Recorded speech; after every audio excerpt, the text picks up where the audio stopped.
Hello, Internet. So nice to see you. We are here online, online, whatever, on YouTube and Facebook. And we are here today again for another music theory live talk. Today, we're gonna tackle the eternal problem of guitar players: to shred or not to shred. Should I play fast or should I not play fast? It's kind of this problem that happens only for us guitar players, because I mean, I never heard a piano player or a violin player say, should I play fast or not? Of course they can play fast. Of course they play fast.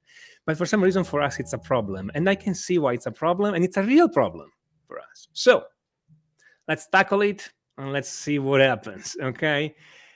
Today with me, I have an expert on guitar technique. I have the guy who can teach you anything about guitar technique and can make you play faster or better like that.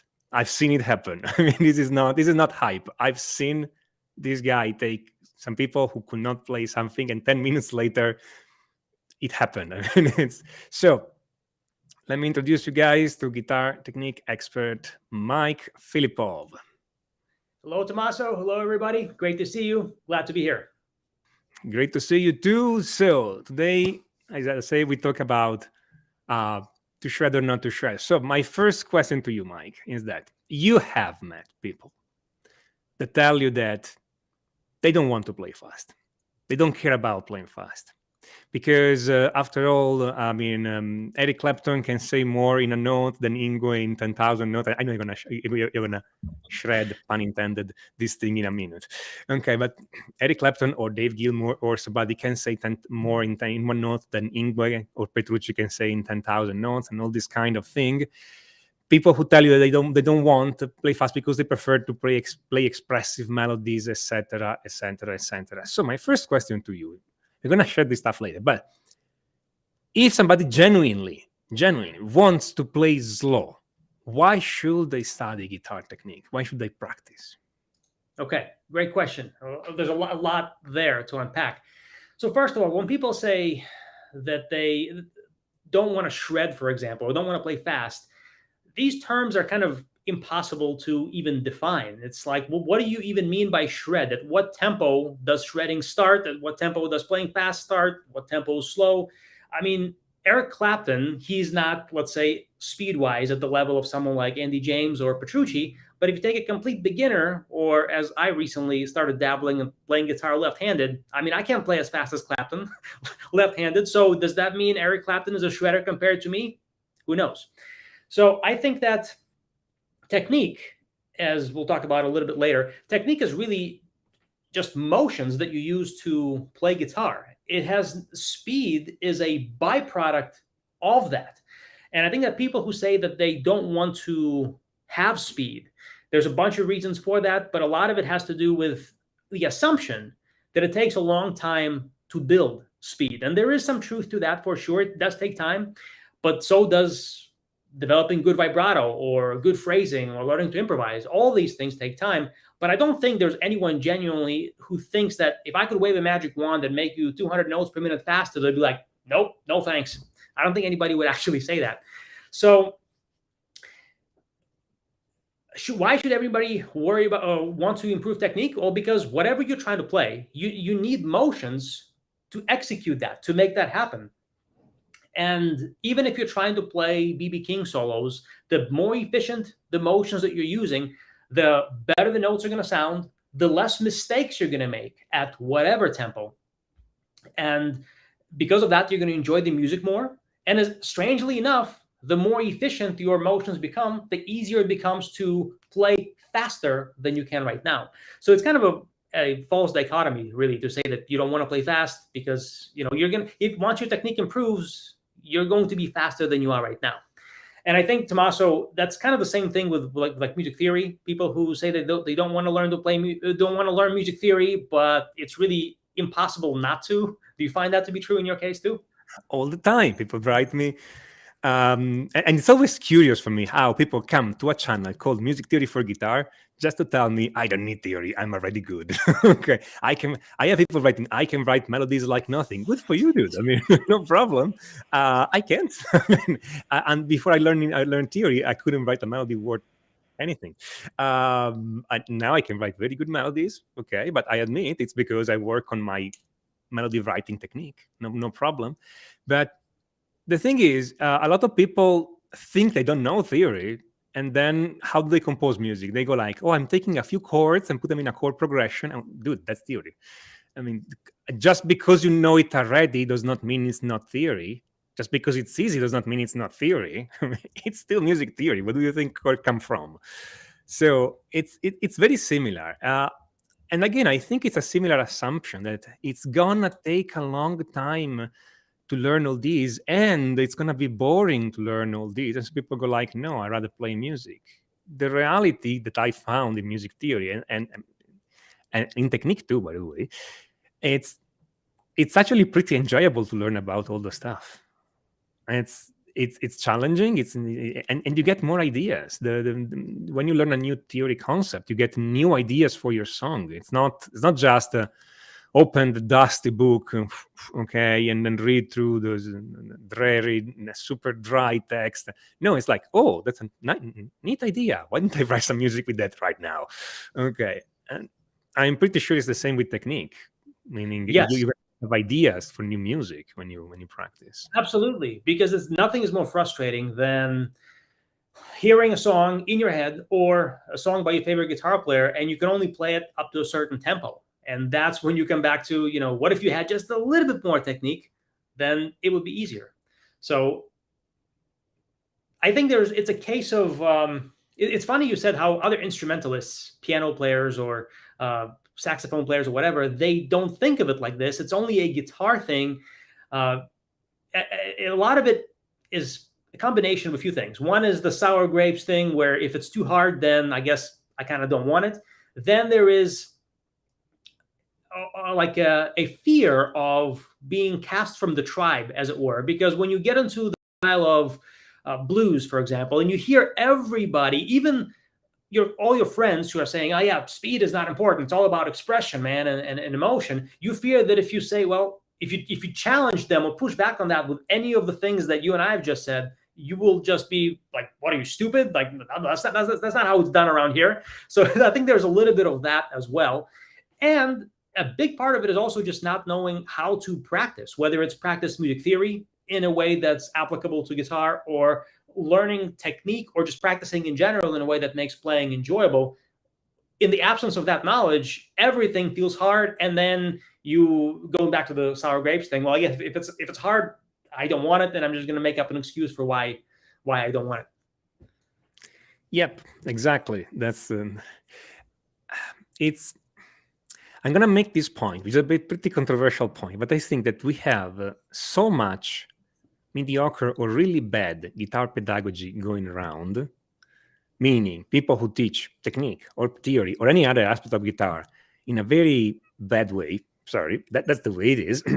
That people got this impression that playing fast or learning theory or doing all those things, it's super complex. You need a lot of time. You need a lot of effort. You need somebody was saying mad discipline, okay, and again, and lots of time. When in reality, you don't. It takes less time and effort than what most people think. It takes consistency. I'm not saying no. You have to practice a little bit every day, but it's not. It's not to wake up at 5 a.m., go to work, okay, to work 8 hours, 10 hours a day, go back home. No, it's like, hey, finally it's my guitar time, and I want to get better at it, okay? And I don't know. And this happens also because a lot of people out there who are giving guitar advice or guitar lesson, especially the one giving it out completely for free. And I don't want to go on specific website and people, but at least one of them start with J. Okay, and you know who I'm talking about. Okay, and okay, it's nice. It's nice. It's free. You go there. I mean, and the guy is really funny and etc. etc. But then if you try to put in practice what he says, and like, he's actually making it way harder. okay, then it should be. Um, every now and then I watch music theory videos from other YouTubers, and again, I don't want to make any names, but there are a few very famous out there, okay? And occasionally, I had to stop the video and like, wait, I'm confused. What are you talking about? Okay, and at the end, it makes sense. I know my theory really, really, really well. If I have one thing going on for me, it's that. But occasionally, those videos confuse even me because they are missing parts. They are jumping from one topic to another with no meaning. And so, again, I don't want to talk about bad about anybody. It's also full of good people. Don't say no, okay? But there's definitely bad pedagogy going around and bad advice going around, and that makes everything harder. And I know you have your examples too. I mean, if you want to make names, make them, but if you don't want to, don't. Absolutely. Yeah, it's there's a lot of people who have bits of good information mixed with things that they either leave out or things that I don't particularly agree with. To give you a specific, like, not to name anybody specifically, but two schools of thought when it comes to building speed that are very, very popular online that I think are both partially right, but also very wrong. One is the obvious advice that you hear, like, to get fast, you got to start slow and increase speed very gradually, a few BPM at a time, and so on. And the other one is like the polar opposite, flipping that first school of thought on its head. Push yourself, play as fast as possible, or start with speed, or however that saying goes. And it doesn't matter if mistakes happen, then you kind of clean it up later. But if you think about each one for like a second, you are going to realize there's all kinds of ways where this falls apart. Well, I guess the first one, starting slow, makes perfect sense on the surface until you try it, and then you realize that you're going to keep hitting your head against the same tempo wall every time you try pushing your speed fast enough. And then you realize, well, this can't work because I'm trying and trying and trying. And if I ask for help, like on forums or whatever, you're going to find a bunch of people who are trying the same way and it's not working. They keep hitting the same speed plateau. And the other one, starting by pushing yourself and all that, it like logically doesn't even make sense. Like, if you are making mistakes, what are you going to then do? Are you going to speed up your mistakes? Or if you are not able to play at a certain tempo and you don't even know what mistakes are happening, you can't even hear the notes, you don't even know what the mistakes are, what are you going to do with that? Now, that said, though, there is a time and place for pushing yourself, and there is a time and place for starting very, very slowly and having things be perfect. But there's a lot of missing pieces in those two schools of thought, and I thought about this for a very, very, very long time, and there is a way to reconcile both of them that actually makes them make perfect sense, and you know exactly when to do each one. But that's a whole different topic for another time. But there's something I teach to my students. But so my point is, whenever somebody just gravitates towards one school of thought and says this is the way to do it, and somebody who is on the fence about maybe wants a little bit more speed, but isn't really sure if he wants to commit to that, sees somebody just preach one of those schools of thought, they tried for a little bit and it doesn't work, and then they're like, well, crap, it sucks, it's hard, it's going to take a long time, well, I guess I don't want it anyway. So going back to your question, Tommaso, from the beginning, that's also one way that can come about. Yeah, and it's what I call the three mistakes of the internet. Okay, it's something I've been thinking of recently. I need to write something about it. The three mistakes of the internet.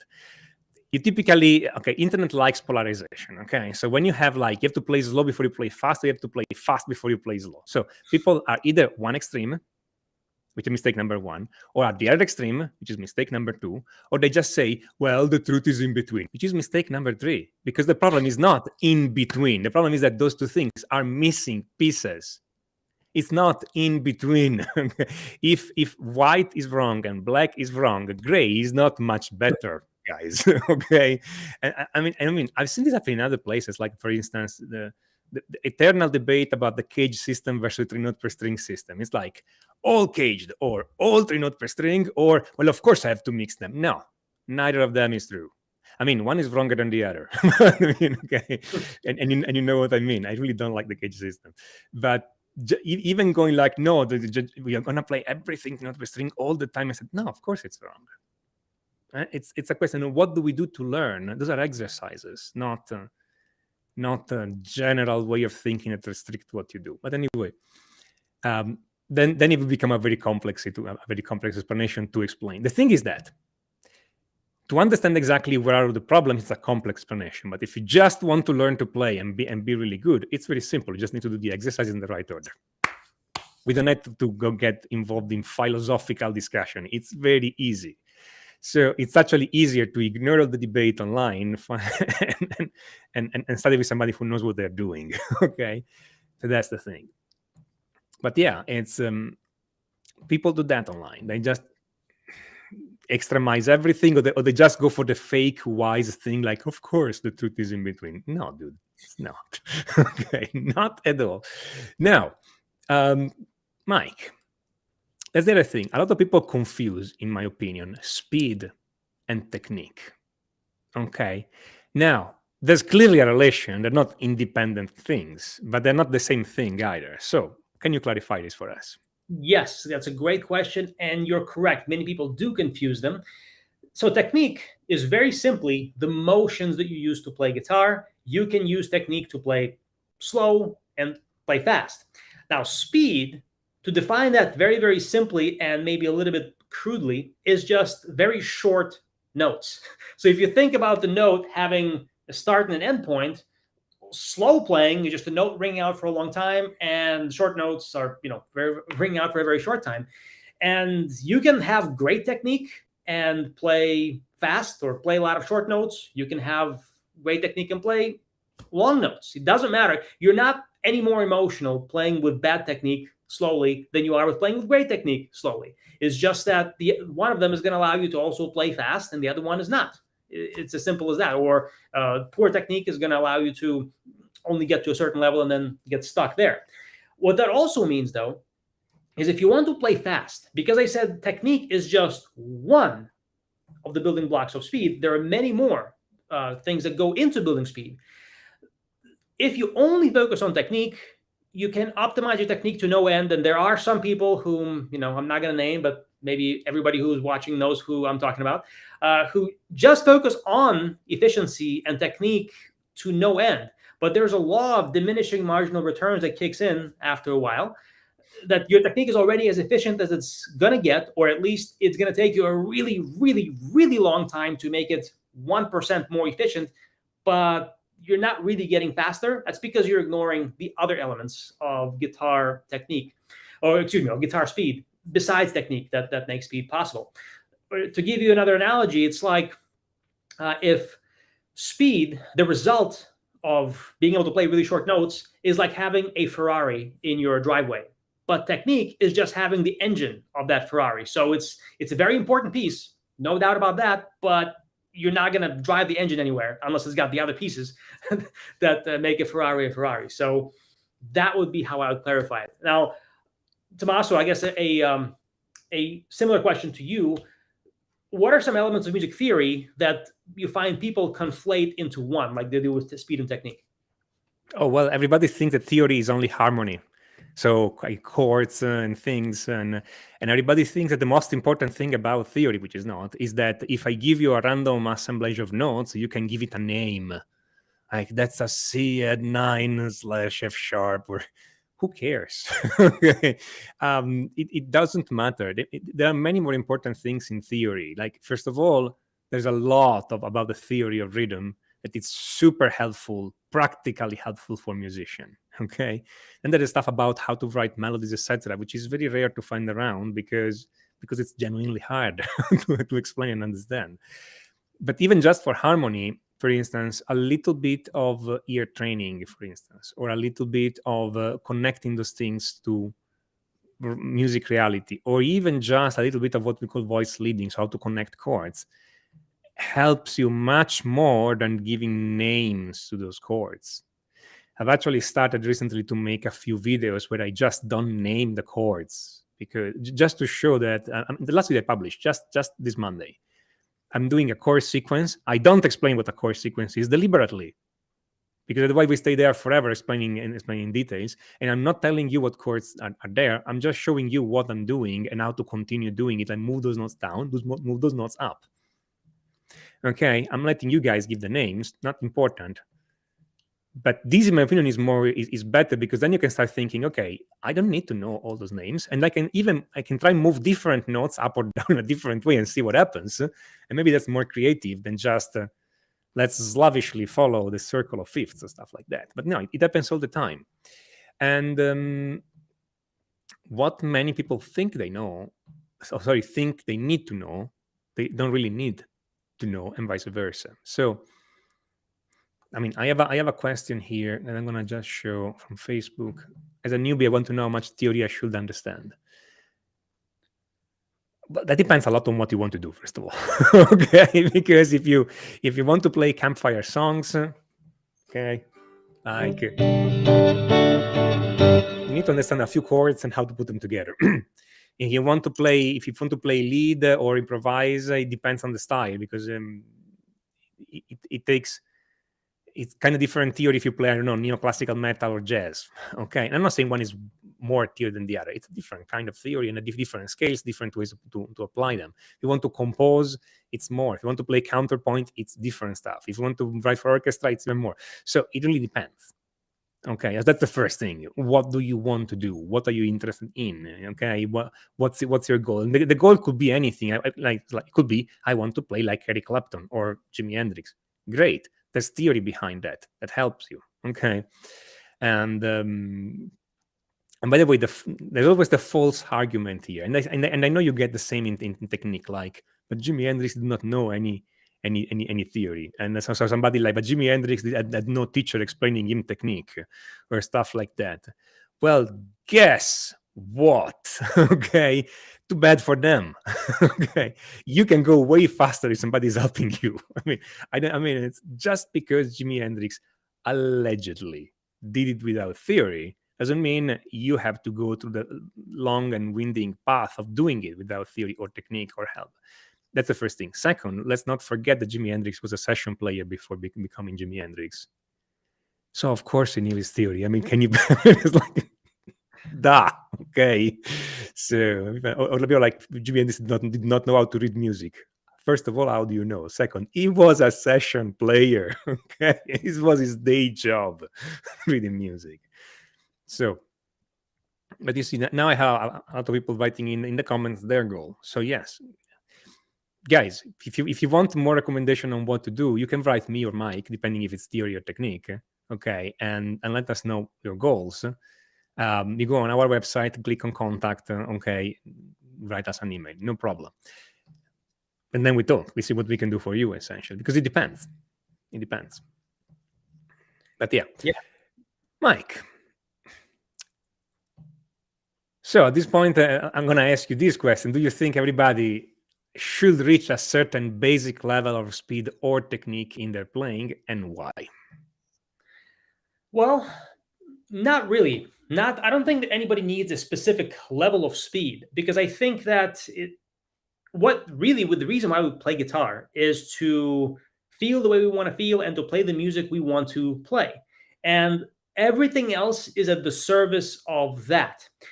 What I think is that you should not restrict yourself and think that you don't want to play faster than a certain tempo, because that's very arbitrary and it's just going to hold you back.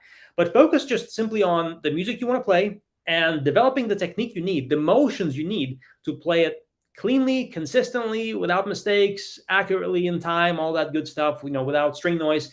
And what you'll find as your technique improves, you're able to play your tastes will generally grow over time for more advanced music.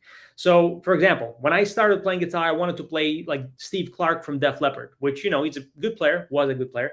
But after I got to that level, then I wanted to be like Randy Rhoads. Then I wanted to be like Yngwie. Then Paul Gilbert. Not that Paul Gilbert is better than Yngwie. It's just the sequence of events of how it happened.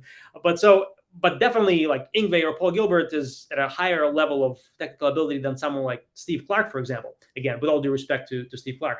So, but it all happened because once I got to a certain level, I realized, that I have the confidence in myself to develop my skills to a certain level, and I saw how much further I could still go. So I wanted to reach the next milestone. Then I reached that, and I realized, hey, maybe I'll go even further.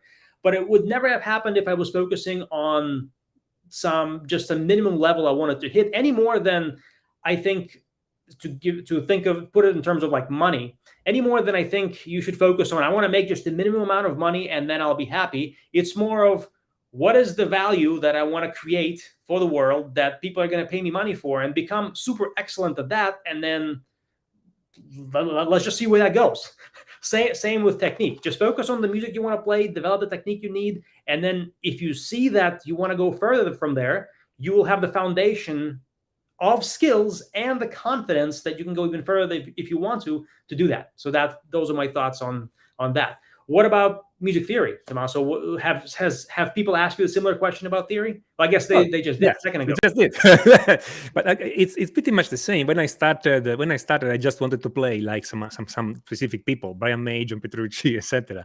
And at first I wanted just to play like them, and I wanted to write like them. And then again, the taste evolved, and then it's not that I don't like them anymore. I just like more stuff.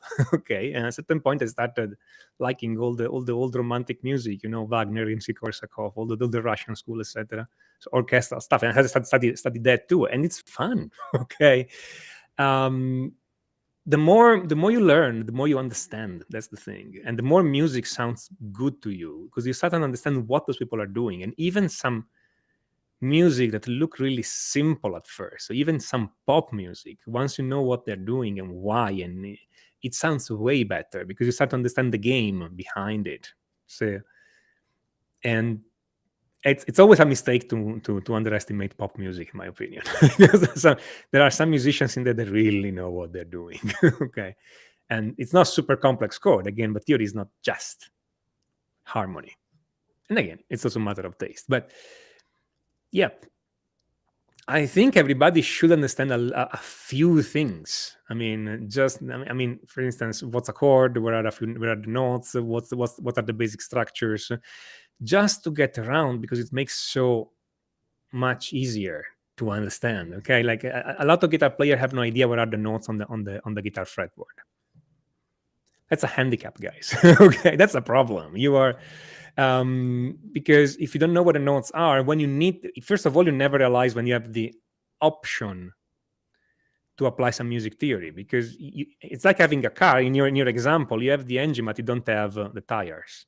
Knowing where the notes are on the fretboard, it's your tires. It's where the theory meets the road. Okay, if you don't, you cannot apply anything if you don't know that. And so, and people are like, it's going to be too hard to learn. No, it's actually really easy. It takes 5 minutes a day. I'm going to talk about this later, by the way. So if you guys want to stay with us until the end, I'm going to give the solution there. Okay. But it's something that people should do. It's easy. And it should be basic theory knowledge that everybody does. And this should not even be controversial.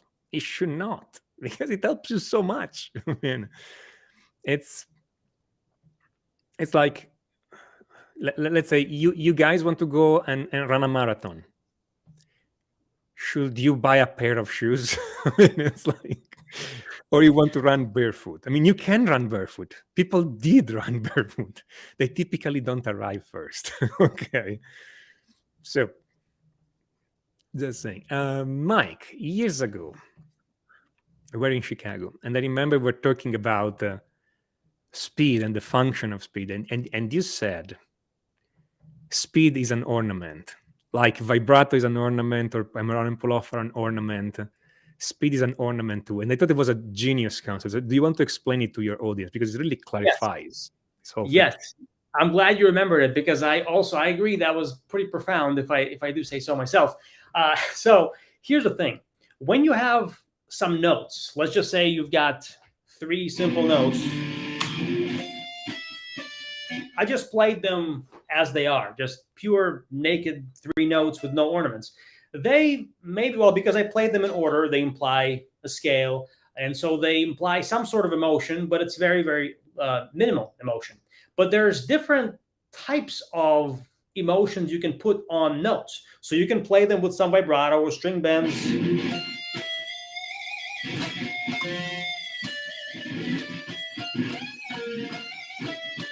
Like that. So there was a little bit more emotion there. Or if you play them fast, that creates its own emotion. So if you play that added some intensity, some fire to the notes that, adding slides and vibrato and so on did not add. Not that one emotion is better than the other, is just a different type of emotion. And just like there is some technique involved in doing, let's say, vibrato or slides or double stops, doing them cleanly and in time and all that, there's technique involved in playing short notes, which is speed. Hence, speed being an ornament is just one way to create a different type of emotion from the same set of notes. And you may make an argument that maybe there's more skill or more time involved in playing the notes fast, because there's multiple elements that go into playing them fast and cleanly and being relaxed and all that sort of a thing. But it's still just one way to play the notes that sounds different than all the other ways, that creates a different emotion than all the other emotions, hence speed being the ornament. So that's how I think about it. And going back to your earlier question of people not wanting to play fast because they want to play with emotion, fine, but you're playing with less emotion because you're missing out on the emotion that speed could have given you. And, so it is. So essentially, speed is an expressive tool, because when you need that emotion, that's the thing that expresses that emotion. Mm-hmm. And if you don't have it, you cannot express it. Now, I think that the problem that most people have with all that is that they have in mind a stereotypical shredder, which incidentally I've never seen. Okay, the stereotype, but I've never seen that person. Okay, that can play super fast and very clean, but then when they stop and play a single note, the single notes sound horrible, so they're like afraid to stop. Or I've never seen this person. When I teach my students, I teach them phrasing and vibrato and stuff before, which is, by the way, I consider part of technique too. It's not, sure, like I said, technique is not only speed. But there's people have this kind of image, that they since they spend all their time speeding up, they never spend time bending in tune or doing other things. Have you ever seen this happen? and have I ever seen? Sorry, can you repeat the question? Have you ever seen the stereotypical? Have you ever seen anybody who incorporates this stereotypical shredder that does not have any expression and can only play fast? Actually, I can think of one example, but I'm not going to name him. But he has, since his phrasing has gotten a lot better. But so I have seen maybe one example like that. However, going back to what you said, speed, vibrato, and bending being forms of technique, which I 100% agree with. There are ways. It's not really answering your question, but it's just a point I want to make. There are ways, if you want to build speed, you want to focus on a bunch of different elements around that. And when you're learning vibrato and string bending, there's a lot of listening involved in how things sound, intonation, string noise, the timing, the pulse of the vibrato. And I actually have a video on my channel. It's called the 2-note test of guitar speed potential, which is kind of a cheeky name. But what I found is very often when you hear somebody, or at least I've gotten to the point after hearing, thousands and thousands of samples of people's playing and hundreds of students and so on, I can tell by just a couple of notes if the person can play fast or not. Even if all they do is just play a couple of notes. Somebody play something like that, I can tell they've got a pretty good ear to know, like, when the vibrato is in tune. They're able to control string noise. They have good articulation. They probably have at least above average speed. I could make an educated guess. If I were to bet money on two players, one who could play two notes really expressively and one who couldn't, if I were to bet, $10,000 on who can play faster, I feel pretty confident in making my bet. So to bring this back home, I think it's very rare, very, very rare, which is why in all my years of playing guitar, I can only think of one example where it was like that. But you can find the exception to anything, where it was just somebody who could play fast, but his vibrato was not quite there. Most of the time, if you just focus on getting the foundation right, it's a lot easier to build speed from there, because you know what to listen for, what to pay attention to, and speed is just a byproduct of all these things coming together. Yeah, that's another thing that people don't think about. It that while you're studying technique, you are exercising a number of other things. You're exercising your musicality, your ear, and all this kind of thing. And those are important things, because if you cannot hear your mistake, you cannot fix them. So part of teaching technique is also, or learning technique is also learning how to listen to yourself. And then when you listen back to you playing or to other people playing, you know what they're doing, and you can put it together again in your playing. And see, that's the other thing, that people always think that guitar technique, it's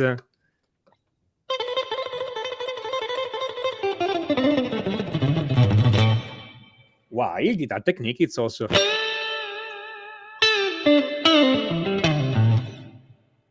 going through those things, those elements, and putting them in the right order, essentially, and integrating them together. Because a lot of people have problems, for instance, doing a pull off after a bend.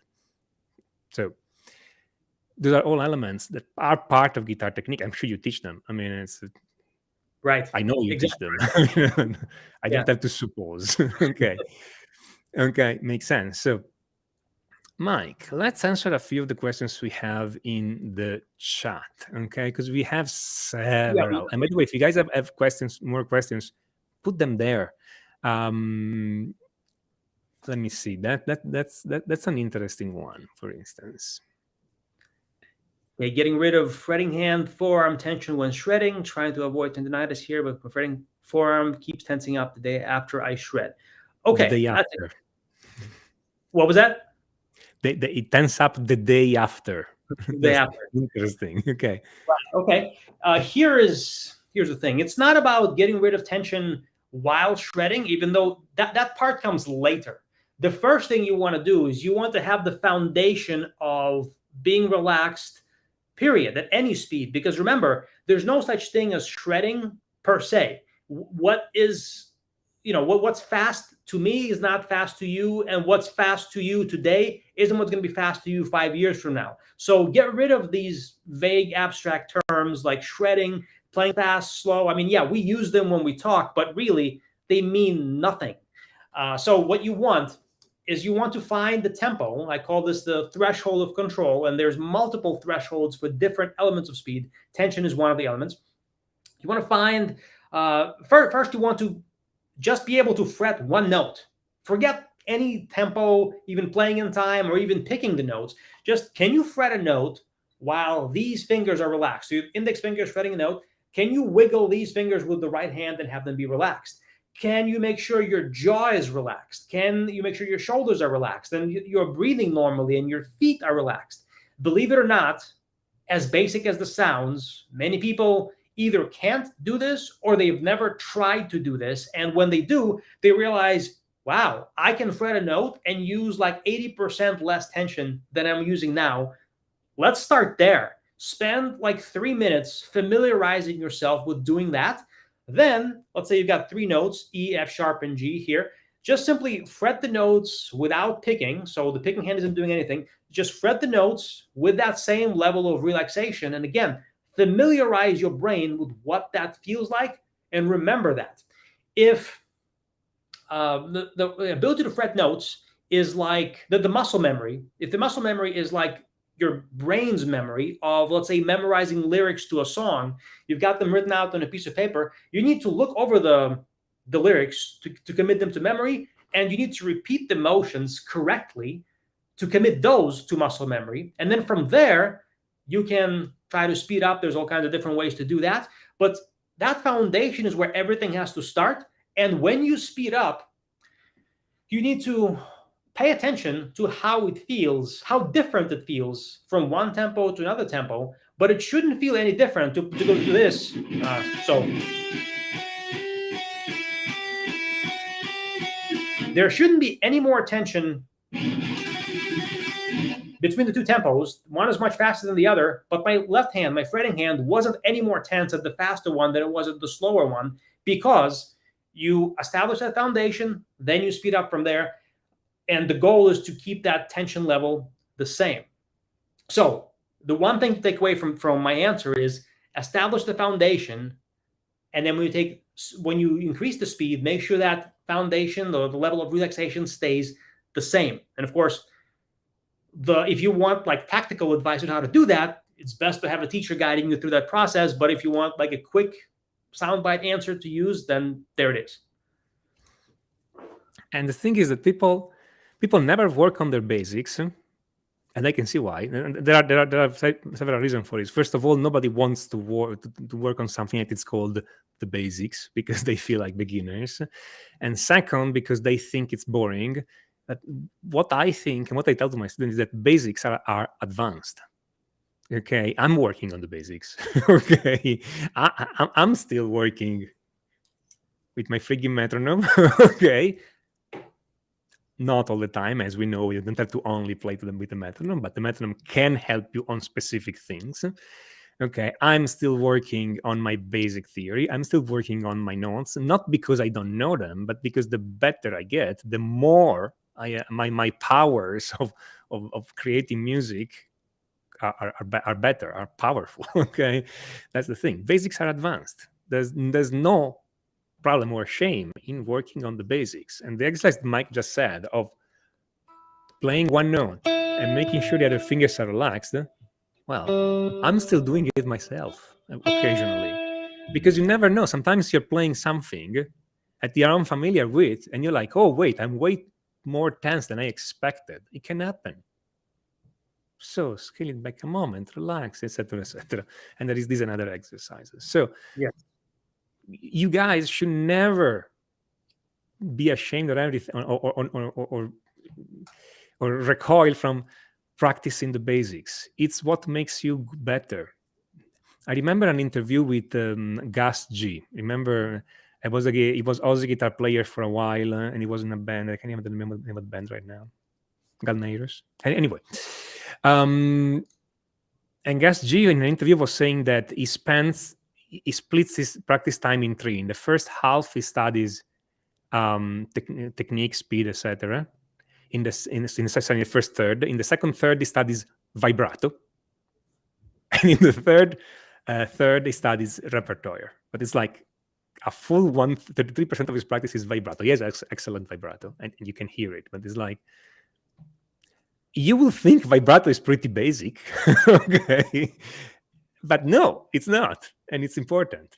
So right, yeah, interesting. Okay, now we have the questions. We have this question. How many hours would it take to practice in a day to reach the professional level?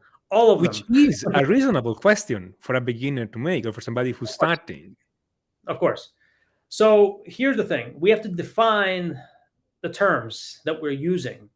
What does it mean to play at a professional level? You can play at a professional level in a bar down the street. Professional level is you getting paid for it. Really, that's the way I think of it.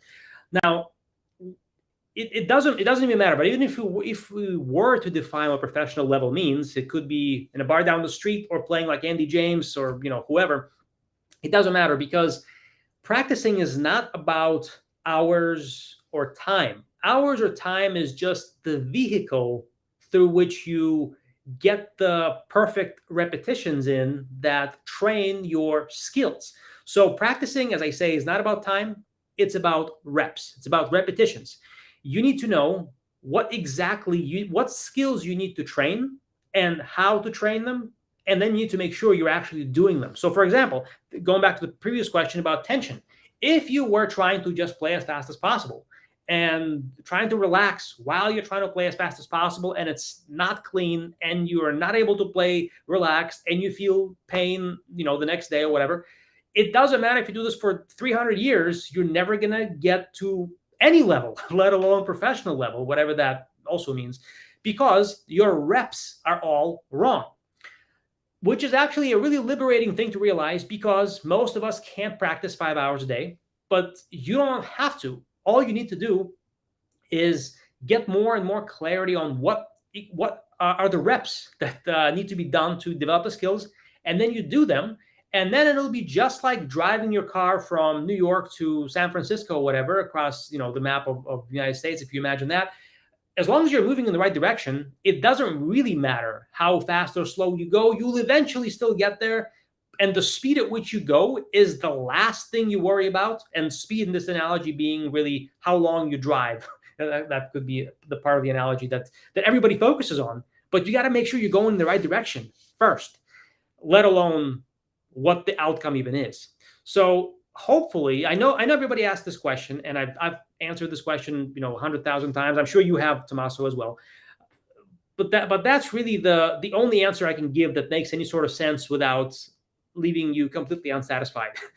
So Tommaso, do you have how do you answer that question when students ask you? That's the interesting thing. As long as we talk about theory, nobody ever asks how many hours should I study theory every day to be able to write something. Until while we talk about theory, the moment I distill theory down to exercises, which is what you want to do. I mean, there's no point in studying theory and just reading something and it's like, I don't know, the triads are made by the first and third and fifth note of the scale. Good, great notion. You have to exercise this to be able to use it. You have to be able to play your triads on the guitar. Otherwise, what's the point of just knowing this bit of theory? So when I start distilling things down in exercise, then people start asking me how much time is going to take until I master this exercise. So it's kind of there is a double standard. You see. Yeah. So in a sense, I think for me, it's a good sign because it means that now people start to see what they have to do. And they ask a question that, as we know, this question makes no sense, but it's a sign that the person starts thinking about going in the right direction. Sure. So it's a good question to ask, essentially. But there is no answer because, again, it depends on the repetition. It depends if you're doing the right thing. It depends if you're going the right direction. For me, it depends if they are learning the right thing. Because if you do just the finger motions, but you're not thinking about what you're doing, you're not learning much. The whole point is to connect the theory and the fretboard, and then eventually connect your ears at the fretboard, and eventually connect your heart at the fretboard so you can express the right emotion. And so if you don't think about it, you are missing the first link. Okay. And I know for technique is the same. If you practice in front of the TV and never think about what you're doing, you're not improving much. Right. And I also think that sometimes people ask this question because they find practicing pretty boring and they want to know what's the least amount of work I can possibly do and still get the results. So I can just check a box to say that I've practiced for the day. And one way to get over that is make practicing so engaging for the brain that it becomes fun. Things we were talking about, that you were talking about with music theory, that's very easy to make it fun. For me, I always found just playing notes that sound good when you feel the hands locking in sync, that feeling is fun. It's no less fun than going really fast in a car or on a roller coaster or something. I like that feeling. And so that actually is a good way for me to know if I'm on the right track when I'm building speed, because if something doesn't feel that way, that means either it's sloppy somewhere or I'm a little too tense or whatever the case is. So I go back to that foundation of being able to play at whatever tempo, having everything be super tight as in like the synchronization tight, very relaxed, in time, clean. And then once I refamiliarize myself with that, I can start speeding up again. But that just being that engaged in the process, you look at the clock and you're like, holy crap, it's been 90 minutes. I thought I just sat down. You don't even notice the time flying by. I'm sure it's the same with applying music theory in creative ways as well. The thing is, if it's boring, you're not practicing. You're just going through the motion. If at any moment you're practicing, and it's true for technique, it's true for theory. If you're there and just going through the motion and it's like boring, okay, you are not engaging your brain. Stop doing that exercise. Stop doing whatever you're doing and step back a moment and think about what you're doing and think on how to make it engaging. There is really no fun sometimes. Sometimes, again, that's another thing I see when I see videos of theory on the internet, which for me it's my job. I need to keep to see what other people are doing, but many of them are incredibly boring. Okay, like and then you can do this and then you can do that, and that's the example. And like, okay, and then when you practice stuff, it's just boring. Just scale back and see what you can do to make it more interesting. Okay, and then. Because if it's not interesting to you, maybe you're not studying the right thing, or maybe you're not understanding how to connect the thing to the music you want to make. it should be something you look forward to. Okay, it should be something like I want to have that time to do it. Okay, um, so that's that. Okay, for instance, one thing I find engaging lately, again, it's just an example. You guys don't have to find this engaging or do this, but I think that it's engaging for me is when I'm improvising the chord progression as opposed to just write the chord progression and play it through. So I have specific guidelines in my mind on what I want to follow, but I have to improvise the whole thing and find the positions in real time, and that I find more engaging and then give it musical sense rather than. So I'm taking all the compositional skills, and what I'm interested in doing right now is to take them in real time. So it's brain training, if you want, because I need to take all the stuff that is super slow normally, because everybody learns to compose on paper, like take your time, calculate the next chord. Now we need to do this in real time. That's more fun for me. Okay, so again, but that's just an example. You may not be interested in that. Other people are more interested in taking our chord progression and creating a good solo over that. Great goal. Okay, the point is you need to find that the thing you want to do interesting, and you need to enjoy working on it. And if it's boring, you're not doing the right thing. It's an alarm bell. Like you're doing the wrong thing. You just stop learning. Okay. And that's Exactly. why, and this is true for everywhere in education. I still cannot see how people can learn, for instance, in public school sometimes when everybody's super bored. Like, they're not learning then. They are just not learning. Okay, what are you doing there? So Yeah. anyway, that's And a I think that's different. also this also how everybody's style develops, I think, in a sense, because when you there's certain things you like, certain things I like about music, and there's a bunch of different elements that you pick and choose. That is, the things you like the most, you're going to spend more time doing. You're going to become better at them. You're going to specialize at them, and that's going to create your own unique style from there. This is why, Steve Vai sounds different from Ingve, and Paul Gilbert sounds different from Jason Becker, and all that sort of a thing. Not there's one better than the other, but uh, they're all different. That's why we like them for different reasons. And so, just to add to what you were saying, I think that's an important point to mention as well. Yeah, and people go wrong about all that. Meaning, I had a few students like, no, now I want to scale back and work on my style. Guys, the only style worth having is the style you can't help having. Okay, my point is this: you want to do your best at everything you learn, and then follow what you're interested in. Your style develops by itself just by doing that. Exactly. Okay, but to do this, you don't have to stop studying. You have to actually keep studying. Okay, Exactly. for me, learning theory, it's interesting for that. Like I find new ideas, new concepts, and like how can I use these in the way I like? Okay, so it just fuel for my engine to to create new things. And I know it's the same for you, but it's the same for Petrucci, Gilbert, etc. Petrucci sounds different because at a certain point he was studying his technique and his theory, and he was like, "Oh, that's a nice, cool lick. How can I expand on this? How can I expand on this idea and all this kind of thing?" Right. And his technique also developed as a byproduct of that, because he's like, that's a cool music theory concept. Oh, crap, I can't play it. Well, let me work on my technique now. Well, yeah. I mean, one of the idea was like, let's play on odd time signature and change the odd time signature, and many of these licks are composed to fit that concept. Actually, all the ideas are clear to see in Yngwie Malmsteen. I mean, sweep picking and super wide vibrato and okay, and scale sequences, especially Baroque scale sequences, and he developed his whole technique because he wanted to play those things. And so he Mhm. developed the technique and the compositional ability to work on this because that's what he found interesting and what sounded good to him. So Exactly. mm. So, let me see here. Then we have other questions. I'm gonna get this just posted, but it's interesting. Okay. Is it good to first practice in a slower tempo, like let's say keeping it 50 BPM, and then work on the subdivisions? Is it good? Yes, it is good, but that doesn't mean that that is the way to do it. There's multiple ways to build speed because there are multiple elements of speed, and there's multiple ways to go wrong at each element.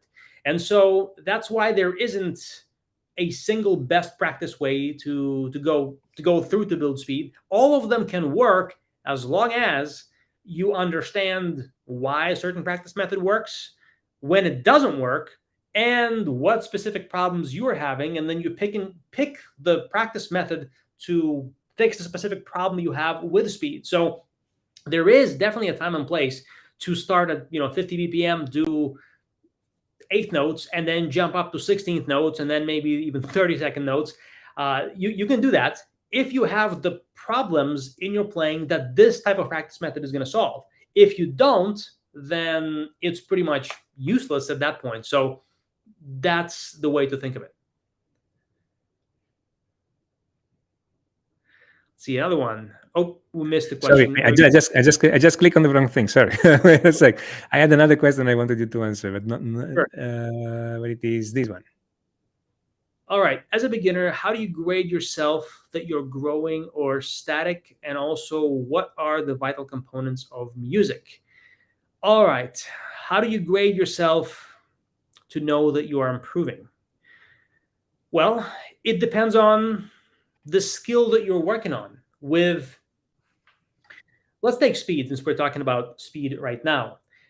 Almost everybody thinks that you've only improved when the number of the metronome goes up, which there's some truth to that, but you can also grow at the same tempo. I call this growing horizontally. In fact, I got a video on my channel about this, where you can stay at a certain tempo and challenge yourself by, for example, just playing. I'm playing unplugged on purpose. You can pick softly, then you can pick harder at the same tempo, and challenge yourself to be relaxed at that tempo. That is much harder to do than picking very softly at the same speed. It's much harder to do because it's harder to control this hand being relaxed while this hand picks harder. So when you can do that, you've grown. You can also move, let's say, down here and make it harder for this hand to be relaxed again while you're picking at the same tempo. That makes it harder. Or you can challenge yourself by moving through the scale horizontally on one string. So I guess the answer to the original question, how do you know when you're growing? You need to make a list of goals you're moving towards, break it down into specific skills you're working on, and then from there, you can figure out ways you can grow.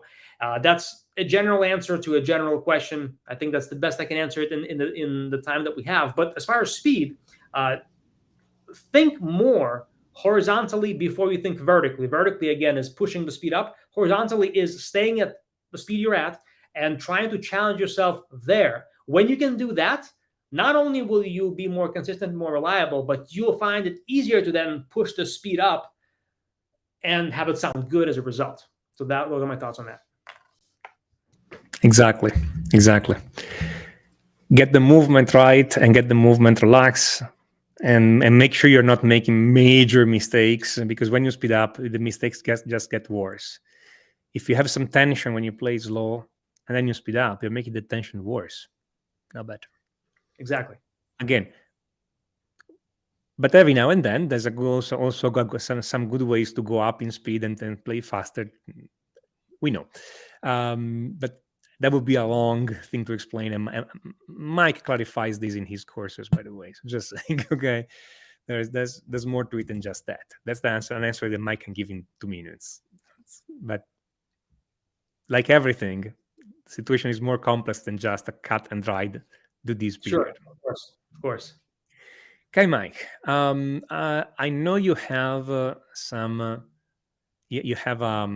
for our audience. So let me put it in overlay. If I find it, I always get lost in the interface on this thing. So give me a second to find the right button. But this should be this. There we go.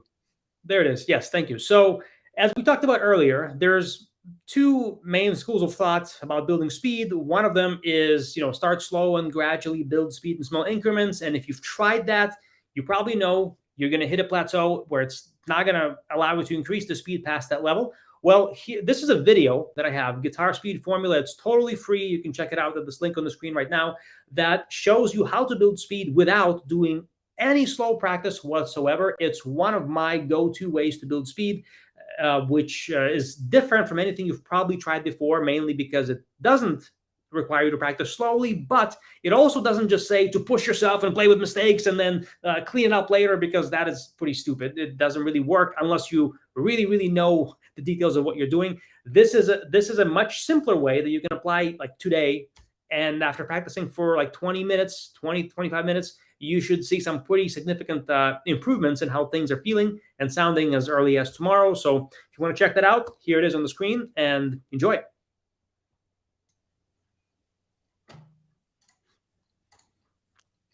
Fantastic. Totally recommended, by the way. Okay. I think I was present when you were recording that. I was present in the audience when you recorded that. Yes, I think you were. That was a good one. Really good, guys. I have something for you guys to, let me find it. Yeah, there we are. So, like I said before, one of the super basics of music theory is knowing where the notes are on your fretboard. And people think that memorizing the whole thing is going to take forever and be incredibly painful. But the point is, you shouldn't memorize it. Memorization is inferior. Okay, so staring at the fretboard and try to remember where are the notes, it doesn't really work. You need to go and involve your hand and involve the whole playing thingy to learn where the notes are. So in this ebook, which is completely free, it's an ebook, and you have also the videos, completely free, straight into your you can have it in your inbox in 2 minutes. Okay, I'm gonna show you how to learn the notes on the fretboard through exercises that you can practice for 5 minutes a day, and it's not gonna take years, it's gonna take a few weeks, but you're gonna learn all the notes on the fretboard permanently and have instant recall, meaning that whenever you want a note, you know exactly where it is, bam, like that. You don't have to think about it. Completely, I don't want to say memorize, because it's not memorization. It's completely programmed in your subconscious, okay? Without having to stare at the fretboard and trying to memorize it, without the stress, you just do the exercises and you get there. Proven, it works, okay? This is the latest version of the whole system with all the new tricks, with all the important things to know. So you read through this, you watch through all the videos. It explains everything. I am practicing the exercises in front of you so you can see exactly how it works. You do this, you know your notes. This problem is solved forever and ever, okay? So get it. Very good. Awesome. Mike, pleasure having you here as usual. Great talking to you today. Great answers. Thank you. Thank you.